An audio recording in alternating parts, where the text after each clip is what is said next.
안녕하세요. 조용호 선생님입니다. 자, 오늘은 컬러리스 산업기사와 컬러리스 기사 대비 21번째 시간인데요.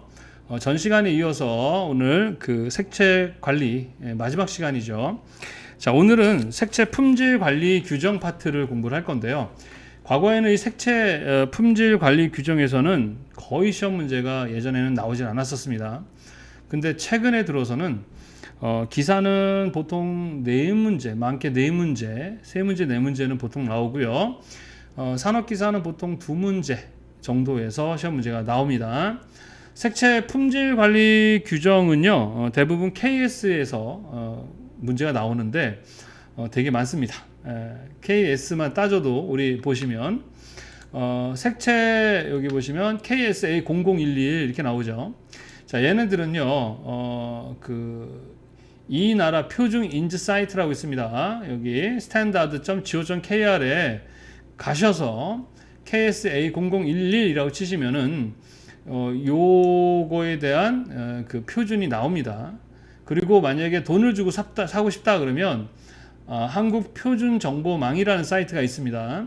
그곳에 가셔서 돈을 내면 프린트도 할 수 있고 또는 책으로도 살 수 있고 하는 부분이 있습니다. 근데 뭐 굳이 구입할 필요가 있나 싶네요. 그냥 교재에 나와 있는 내용과 오늘 선생님 하는 강의만 듣고 준비하시면 될 것 같습니다.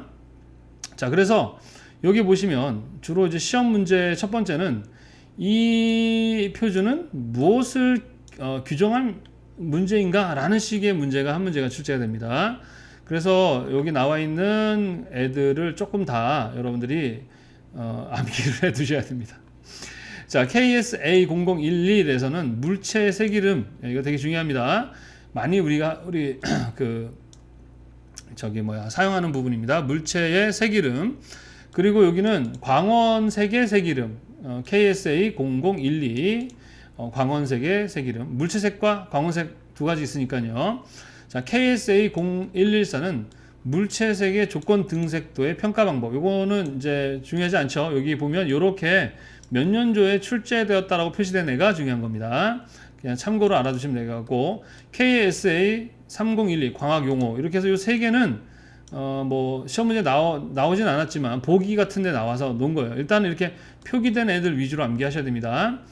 KS0061 XYZ 색 표시계 및 X10, Y10, Z10 색 표기에 따른 색의 표시 방법에 대한 규정이 KSA 0062. 자, KSA 0062 삼속성의 표시 방법. 요거 우리가 이제 색상 명도 채도에 관련해서 우리가 사용하는 색조나 이런 개념들이 이곳에 다 규정되어 있습니다. 자, 그 다음에 KSA 0063은 색차 표시 방법. 우리 색차 구하는 공식 같은 거 아시죠? LAB 이런 거. 그리고 KSA 0064는 색에 관한 용어. 색에 관한 용어. 시험 문제에 가장 많이 나오는 부분이 바로 색에 관한 용어. 요 부분이 시험 문제가 엄청 많이 나옵니다. 자, 그 다음에 KSA 0065 표면색의 시간 비교. 그 다음에 KSA 0066 물체색의 측정 방법. KSA 0067 LAB, LUV에 대한 물체색 표시 방법. KSC입니다. 이거 잘 보세요. 측색력 표준광과 표준광원. 이것도 우리 강의하는 중에 나왔었죠. KSC 0075 광원의 연색성 평가. KSA 0084 형광물체의 측정 방법. KSA 0089는 백색도를 하는 표시 방법. 이렇게 표준들이 있습니다. 요 안에 있는 거를 이제 만약에 예를 들어서 요 부분에 어떤 수치 같은 것만 살짝 바꿔서 낸다 이러면 어떻게 하겠습니까? 그거 어떻게 맞춰요? 못 맞히지. 근데 그런 문제가 나온다는 것이죠. 일단은 첫 번째 문제는 요 KSA가 뭘 표준을 정했는가라는 것에 대한 문제가 한 문제 정도 출제되기 때문에 지금 선생님이 정리해준 이 정도의 것들은 눈에 익혀 놓으시고 특히 이렇게 나왔던 문제들 표시는 암기를 해 두시는 것이 좋습니다. 자, 그리고 시험 문제에 이제 많이 나오는 게 바로 이 색에 관한 용어. 이제 미시적인 부분이 다행인 게 다 나오지는 않습니다. 어디 부분이 나오느냐 그러면 바로 이 색에 관한 용어가 한 문제 정도 나오고요. KS0065 요 두 가지 미시적인 부분, 그러니까 좀 좀 세세하게 나오는 부분은 다행인 게 요 두 개에서 거의 출제가 됩니다. 그 나머지 부분들 이런 것도 우리가 필기 공부하면서 했던 내용이라서 할 수 있는 부분이고요. 거의 대부분은 이 색에 관한 용어와 표면색의 시간 비교 방식 여기서 미시적으로 나옵니다. 아셨습니까? 그래서 요거에 대해서 좀 더 상세하게 한번 공부를 해보는 시간을 갖겠습니다. 자, 그래서 선생님은요 이렇게 다운을 받았어요. 자, 물체 세계 새 이름부터 해서 이렇게 돈을 주고 샀습니다. 이것만 해도 한 꽤 나가요. 몇십만 원 합니다. 여러분들은 굳이 구매하실 필요가 없죠. 그냥 그 책과 선생님 강의하는 내용 정도로만 이해하시면 되겠습니다. 자, 일단 첫 번째 색에 관한 용어 이 문제가 시험 문제 엄청 많이 출제가 되고 있거든요. 자, 우리 어떻게 KS에 그 표기가 되어 있는지 한번 볼까요? 자, KS 책을 이제 책을 구매해도 되고요. 이렇게 출력을 하셔도 되고 선생님은 책으로 출력을 해서 제가 책을 만들었는데 제본값도 들었어. 그냥 책으로 신청할 걸. 여하튼 이런 식으로 되어 있습니다. 그래서 KS0064 색에 관한 용어라고 해가지고 이런 식으로 되어 있습니다. 그리고 나서 이렇게 보시면 이것에 대해서 표준을 정하는 데 참여했던 훌륭하신 교수님들과 관련한 전문가들 이렇게 참여해서 표준을 만들었다라는 내용이 나오고요. 목차가 나옵니다. 이제 어떤 내용들이 되어 있는지 목차가 나오고, 그리고 내려가시면 색에 관한 용어 해가지고 적용 범위 해가지고 이 표준은 색에 관한 주 용어와 그 뜻에 대해서 규정하고 있다. 다만 KSA0011을 따른다. 자, KS0011에 있는 물체색의 이름에 대한 그 내용을 가지고 한다라고 되어 있는 겁니다. 그 외에 이러한 표준들을 근거로 해서 했다 이런 내용이고요. 자, 분류는 주로 네 가지로 되어 있다. 자, 첫 번째는 측강에 관한 용어, 두 번째는 측색에 관한 용어, 세 번째는 시각에 관한 용어, 다음은 기타 용어로 되어 있다. 자, 그래서 이것만 해도 되게 많습니다. 자, 이 표준의 목적은 다음 용어에 이렇게 읽어보시면 되겠고, 자, 그래서 첫 번째 주로 측강에 관한 용어에 관련한 내용이 쭉 나옵니다. 그래서 1001부터 쭉 내리면 어디까지? 자, 1018까지 있습니다. 그러니까 18개에 대해서 이름을 정해서 이렇게 설명을 하고 있죠. 근데 이게 참 어려운 게 뭐냐면 선생님이 강의했을 때 좀 쉽게 설명을 했는데 여기서는 좀 용어 자체도 좀 어렵고 표현 방식이 좀 다릅니다. 그래서 선생님이 설명했던 내용으로 이제 이해를 하면 되는데 조금 다르게 느낄 수가 있거든요. 그래서 여러분이 어떻게 해야 된다? 읽어보고 이해를 하셔야 됩니다. 자, 그래서 시험 문제에 자주 출제가 됐던 애들을 위주로 해서 선생님이 교재에 다 정리를 해놨죠. 자, 이제 교재를 보시면 선생님이 다 표기를 해놨습니다. 자, 여기 보시면 일단 1007번. 자, 1007번을 보겠습니다. 일단은 이렇게 이 네 개가 일단은 여기서는 18개가 되어 있죠. 측강에 관한 용어가 총 18개에 대해서 설명이 되어 있는데 여기 있는 애들을 다 교재에 넣게 되면 양이 좀 많아지고 불편하기 때문에 좀 필요한 내용들만 모아서 선생님이 정리해서 놓았습니다. 자, 그 중에 이제 시험에 나왔던 애들 위주로 했는데 휘도에 대해서 우리 휘도에 대한 얘기 했었죠, 그죠? 그 광원에서 빛이 나오는 걸 측정하는 것은 뭡니까? 조도라고 했었죠, 그죠? 그리고 빛이 어떠한 면적을 닫고 비치는 빛을 측정하는 것을 휘도라고 합니다. 그래서 유한한 면적을 갖고 있는 발광면의 밝기를 나타내는 양이다. 어떠한 면적이 정해져 있는 그 면적에서 발광하는 밝기를 나타내는 양이다. 이렇게 되어 있다. 이거 읽을 수 있습니까? LV의 D의 오메가의 DA의 코사인 내다가 이게 뭔지도 모르겠어요, 그죠? 파이에다 V에다가 이래서 이제 코피가 나는 거죠. 그래서 얘는 뭘 나타내고 이러는데 양의 기호는 LV를 근데 이런 게 나온다는 거. 이런 부분이 나옵니다. 이게 이런 게 나와요. 양의 기호, 예를 들어서 휘도에서의 뭐 양의 기호로서 맞는 것은 뭐 이렇게 나온단 말입니다. 그럼 이거를 어떻게 다 외우냐 이거지. 그리고 실제로 이거를 자주 쓰지 않는 사람들은 전문가들도 잘 몰라요. 그래서 필요할 때마다 찾아서 쓰라고 이렇게 있는 건데 시험 문제에 막 이런 뭐 기호가 이거 뭐냐 이런 문제가 나온다는 것이죠. 미치는 거죠. 그럼 어떡합니까?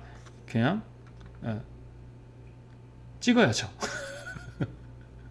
그냥 선생님이 좋아서 웃는 게 아니고요. 되게 힘들거나 어이없거나 할 때 그냥 웃어요 저는. 그래서 선생님이 이렇게 실없거나 비웃는다 이런 식으로 오해하시면 안 됩니다. 그래서 여기서는요 우리 시험 문제 어떤 게 나왔냐면 일단 휘도가 나왔어요. 휘도. 그리고 분광 반사율, 자 스펙트럼 반사율이라고 합니다. 물체에서 반사하는 파장의 분광 복사속과 물체에 입쇄하는 파장의 분광 복사율의 비율이라고 되어 있는데, 야 이러면 되게 힘들죠. 물체는 고유의 반사, 자기들이 좋아하는 반사 율이 있다 그랬었는데 그게 분광 반사율 이렇게 설명했는데, 물체에서 반사하는 파장의 분간속과 물체에 입사하는 파장의 분간속의 비율, 그러니까 반사하는 것과 투과하는 것에 대한 비율이다 이렇게 이야기를 하는 거죠. 그러니까 선생님이 이야기했던 것을 기본으로 이렇게 전문 용어를 사용해서 어렵게 설명해 놓은 거를 어떻게 해야 됩니까? 여러분들이 보고 조금 익혀두시면 좋겠죠. 이렇게 분광 반사율, 물체에 반사하는 파장, 뭐라고 합니까 이게? 분광 반사율에 이거의 물체에 의한 파장, 이거와 이것의 양의 기호를 이거로 표시한다. 근데 시험에서는 요렇게만 나왔거든요. 선생님이 정리한 부분으로 나왔지 이렇게 기호로 나오진 않았었습니다. 어렵죠. 그 다음에 완전 확산 반사하면, 완전 확산 투과하면 이렇게 해서 측광에 관련한 문제는 4문제가 출제가 되었었어요. 다행인 것은 이 부분에서는 시험 문제가 많이 출제가 되지 않았다는 것. 이제 주로 측색에 관한 부분에서는 조금 많이 출제가 됩니다. 2001번부터 시작을 하죠. 측색은 2001번부터 해서 2030, 그러니까 30개의 관련한 표준들을 정해놓고 있습니다. 자, 그래서 여기 보면 뭐 색이다, 색자극이다, 함수다 쫙 나오는데, 시험 문제 나왔던 애들을 한번 정리해 보면 일단은 광원색이 나왔었어요. 자, 광원색이라는 것은 빛이 나오는 그 물체색이죠. 광원에서 나오는 색, 광원색은 보통 색자극 값을 표시한다. 물체색, 빛에 반사되는 거죠. 반사되거나 투과하는 물체색을 얘기하고, 물체 부닥쳐서 나오는 색을 얘기하는 거겠죠. 물체색은 보통 특정 표준광에 대한 색도 좌표 및 분광 반사율 등으로 표시한다. 그래서 요 전문적인 용어로도 여러분이 알아두셔야 돼요. 나왔다는 거죠. 특히 광원색은 물어보는 문제도 나오고 보기에도 많이 나왔던 거예요. 자, 그다음 표면색. 자, 빛을 확산 반사하는 불투명 물체의 표면에 속하는 것처럼 지각되는 색이다. 이것도 마찬가지. 이런 식으로. 다음 우리 개구색이죠. 이거 우리 배웠었죠. 저기 뭐냐, 그 평면색이라고 해서 배웠었어요. 그죠?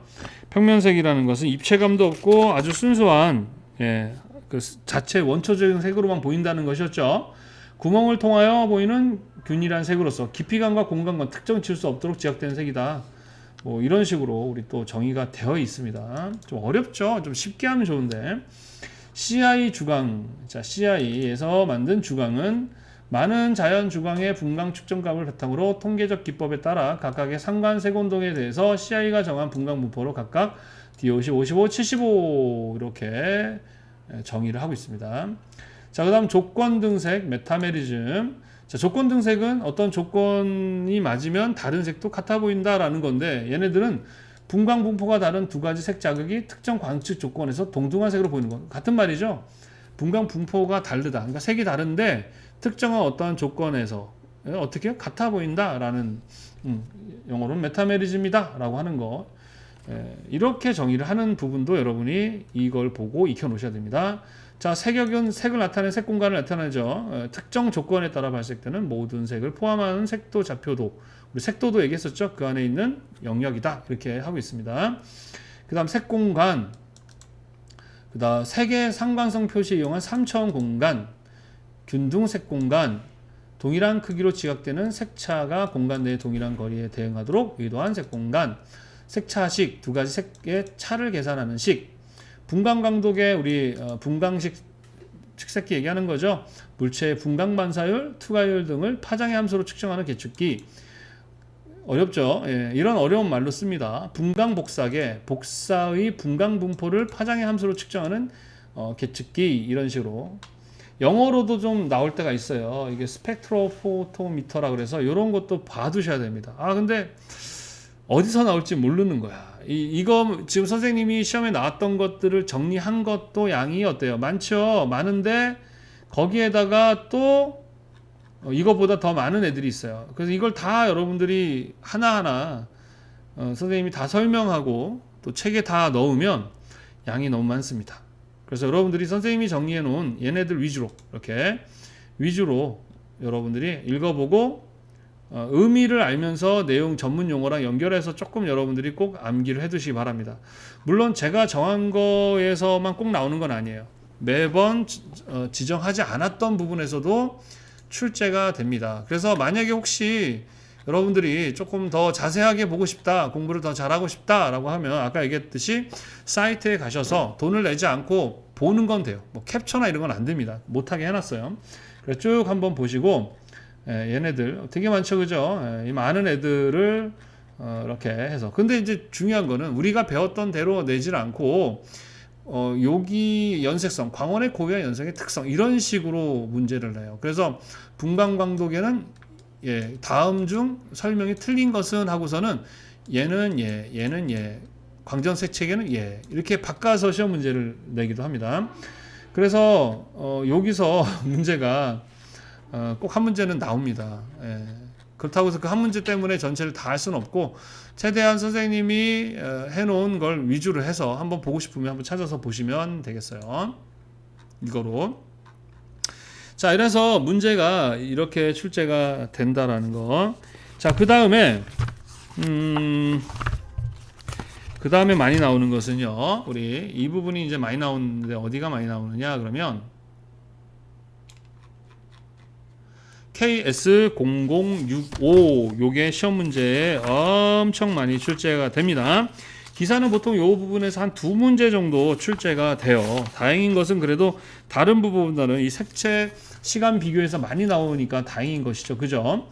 자, 색채 시간 0065도 마찬가지로 보면은 자, 이렇게 되어 있어요. 이거를 표준 만드신 이제 그 교수님들이나 전문가들 그리고 내용들이 있습니다. 자, 예전에는 부분만 선생님이 부분 필요한 부분만 정리를 했었는데 여기서 엄청 많이 나오는 거예요. 그래서 그냥 이것만 정리를 해서 선생님이 책에다가 넣었습니다.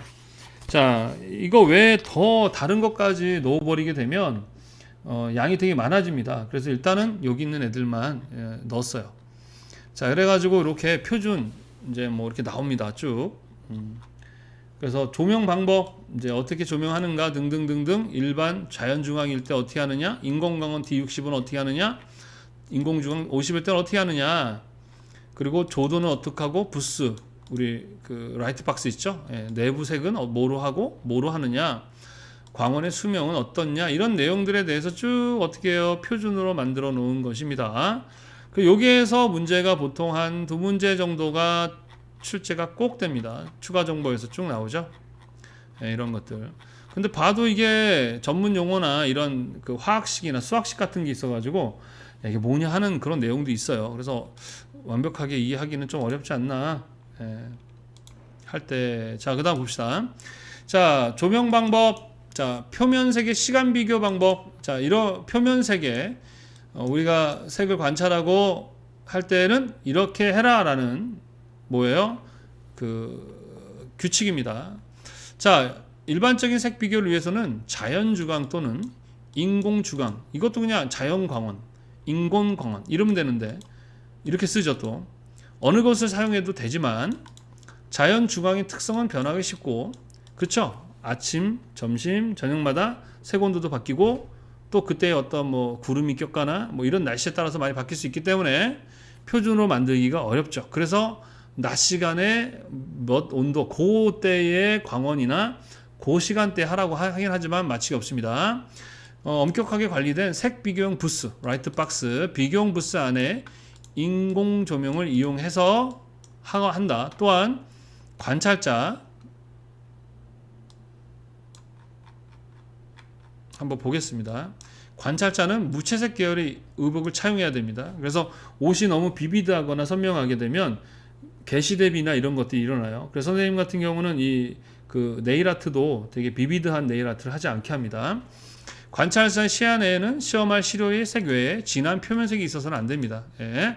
자, 자연 주광 조명에 의한 비교. 지금 이 부분은 계속 시험 문제 나와요. 이것도 나왔고 이 부분도 많이 나왔죠. 자, 자연 광원일 때는 북반구에서의 주광은 북창을 통해 확산된 강으로 이 자연 광원을 쓰라는 얘기예요.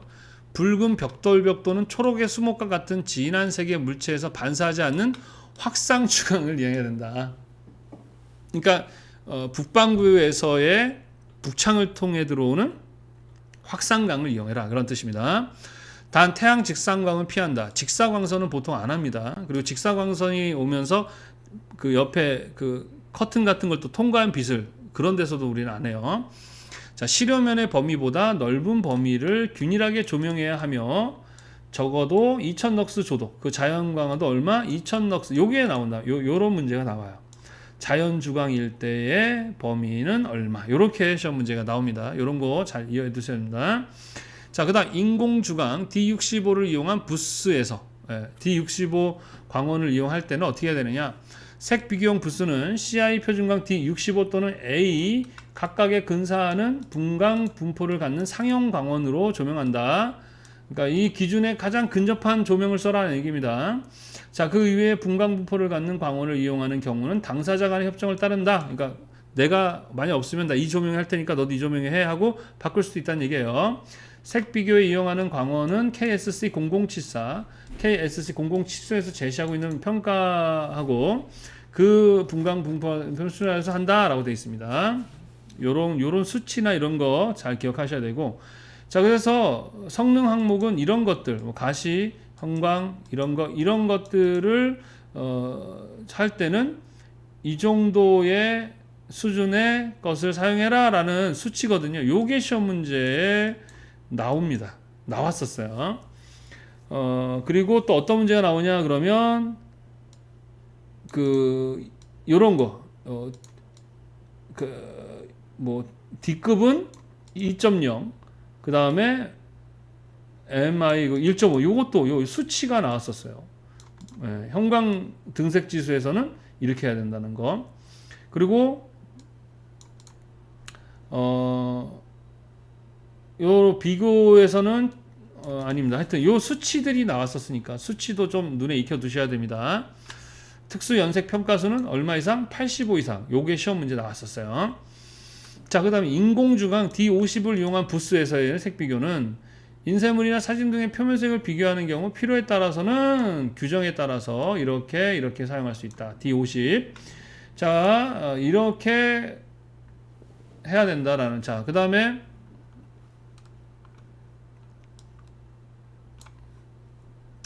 보면은 이제 수치가 이렇게 나와 있는 것도 암기해 두셔야 됩니다. 그 다음에 요 수치가 나왔었고, 일단은 D65가 나왔었어요. 자, 그 다음에 조도, 광원의 밝기죠. 색 비교를 위한 작업면의 조도는 1000럭스에서 4000럭스 사이로 하고 균제도는 0.8 또는 80% 이상으로 적합하다. 단지 어두운 색을 비교하는 경우에 작업면 조도는 4000럭스를 가까이 줬다. 이거 엄청 시험 많이 나왔었어요. 1000에서 4000, 4000럭스로 한다. 이거 시험 문제 아주 많이 나왔습니다. 자, 부스 내부의 색은요, 일반적으로 이용하는 부수 내부는 명도가 이 정도 N4, N5 무채색으로 해야 된다는 거. 이것도 많이 나왔었고요. 색 비교에 적합한 배경 시야를 확보하기 위해 부수 내의 작업면을 비교하려면 실험면과 가까운 휘도율을 갖는 무채색으로 하고 어쩌고 저쩌고. 자, 그 다음에 요 비고에서도 나왔어. 이거 밝은 색이나 흰색에 가까운 색을 비교하는 후 휘도 대비를 최소화하기 위해 명도를 얼마? 65 또는 그것보다 높은 이걸 해야 된다. 이거 나왔었습니다. 무채색을 해야 된다는 거. 그리고 어두운 색을 비교하는 경우 밝은 색이 아니라 어두운 색을 할 때는 25 광택 없는 검은색으로 하고 작업명은 4000럭스 가까운 조도로 사용합니다. 요거 시험 문제 엄청 많이 나왔었습니다. 요거 잘 기억하시고 너무 나머지도 알아두시기 바랍니다. 자, 그 다음에 광원의 수명, 인공광원의 제조자는 이 적합한 표현 제품의 수명을 명확하게 제시해야 한다. 자, 그 다음에 작업면의 색, 이것도 시험 문제 나왔었어요. 얼마? 무채색 50입니다.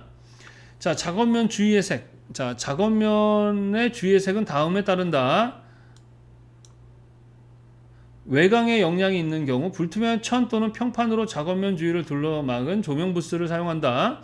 조명 부스의 내면은 원칙적으로 이 정도로 한다. 만약에 라이트 박스가 없으면 내가 만들었을 때 이 정도로 한다.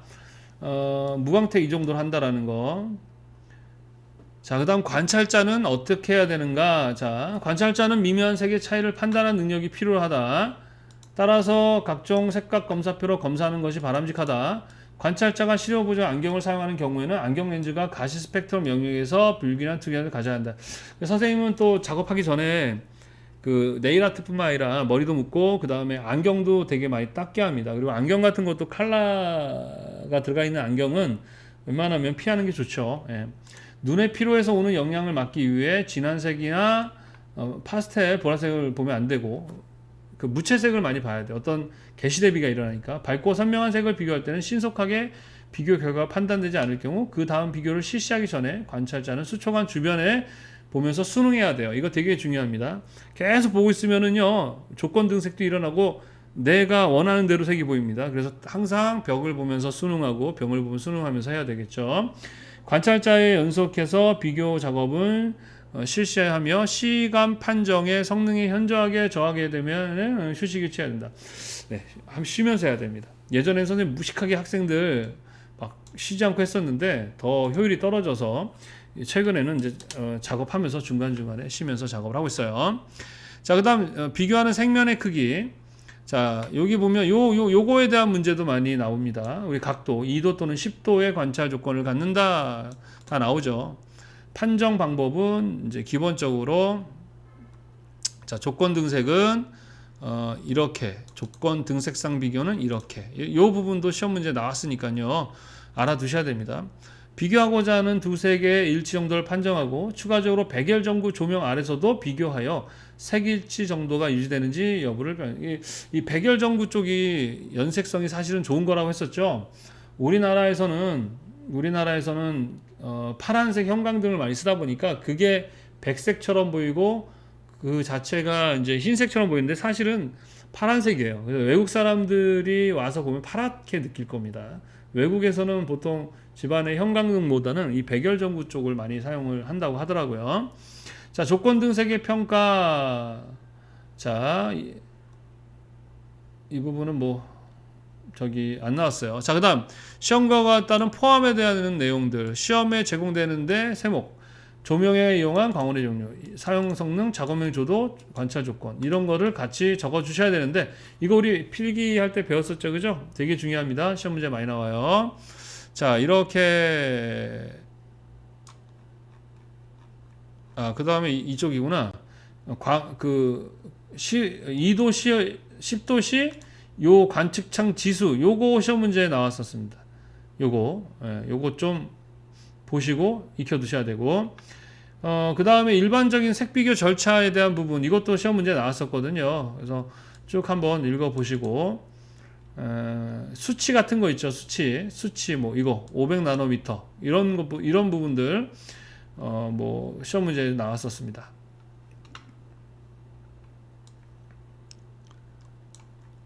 자, 그리고 해서 이렇게 해서 등색 함수의 종류에서 요 XYZ 여기 10 요거로 구별을 명기한다. 이 부분도 시험 문제 나왔었습니다. 자, 그래서 선생님이 시험 문제 나왔던 애들을 위주로 해서 이렇게 다 표시를 해놨으니까요. 걔네들 위주로 공부를 하셔야 되겠고, 그 다음에 이 부분은 여러분들이 어떻게 해야 됩니까? 좀 자세하게 공부를 하셔야 됩니다. 그래서 KS0065는 전체적으로 여러분이 책에 나와 있는 내용을 한번 다 보시고, 특히 수치 같은 것들을 잘 구분해서 익혀두시면 되겠습니다. 그 외에 나오는 애들이 이제 우리 표준에서 막 이런 데서 막 숨어 있는 데서 막 수치 같은 걸 물어보는 문제들이 나오고 그러거든요. 자, 그걸 우리가 어떻게 풉니까? 그죠? 못 풀어요. 자, 그런 경우 어떻게 합니까? 그냥 웃으면서 찍어주시면 되겠습니다. 일단 제일 많이 나오는 것은 색에 관한 용어와 표면색의 시간 비교. 여기서 거의 다 나와요. 거의. 여기서 거의 다 나오고, 나머지들은 이 표준과 연결해서 물어보는 시험 문제가 나오고, 그리고 물체색의 이름이니 이런 것들은 우리 이미 벌써 필기하면서 내었던 내용들이 거의 다 있기 때문에 푸는데 문제가 없으실 거예요. 대부분은 어디서 나온다? 색에 관한 용어와 그 다음에 표면색의 색감 비교 방법, 요 부분에서 시험 문제가 출제된다라고 보시면 되겠습니다. 자, 이렇게 해가지고 드디어 우리 색채 관리 파트가 마무리가 됐습니다. 색채 관리를 하면서 많이 절망감도 들고, 아, 이거 진짜 못해 먹겠네 할 정도로 어렵다고 느껴지는 부분이 많죠, 그죠? 그리고 양이 좀 많죠, 그죠? 그러나 이 파트는 일단 꽈락을 면하는 게 1차적 목표고요. 선생님 강의 들어보시고, 아, 못 알아먹겠다 그러면 반복해서 한 몇 번 들어보십시오. 그리고 선생님이 일부러 말을 좀 천천히 한다 그랬어요. 그러니까 1.25배, 유튜브에서 1.25나 1.5는 좀 빠른데 괜찮아요. 좀 빨리 들으시면 금방 들을 수 있거든요. 그래서 속도를 해가지고 반복해서 좀 들어보시면 좋겠고, 그리고 파트가 끝나고 나면 뒷부분에 뭐 있다? 체크리스트 있죠. 이 체크리스트를 반드시 어떻게 풀어보셔야 합니다. 아셨죠? 자, 이제 다음 시간에는 이제 드디어 마지막 파트입니다. 색채 디자인 파트에 대해서 우리 알아볼 건데요.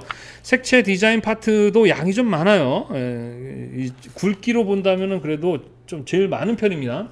근데 다행인 게 얘네들은 좀 개론적인 문제들이 많이 출제가 되는 편입니다. 그래서 그렇게 부담스러운 파트는 아니에요. 양은 많은데 좀 개괄적인 문제가 출제되기 때문에 어려운 파트는 아닙니다.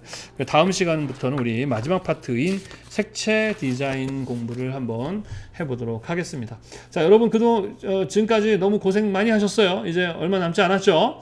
남은 기간 또 최선을 다해서 선생님이랑 준비를 해주시면 되겠습니다. 자, 그동안 색채 관리 공부하시느라 너무 고생 많이 하셨고요.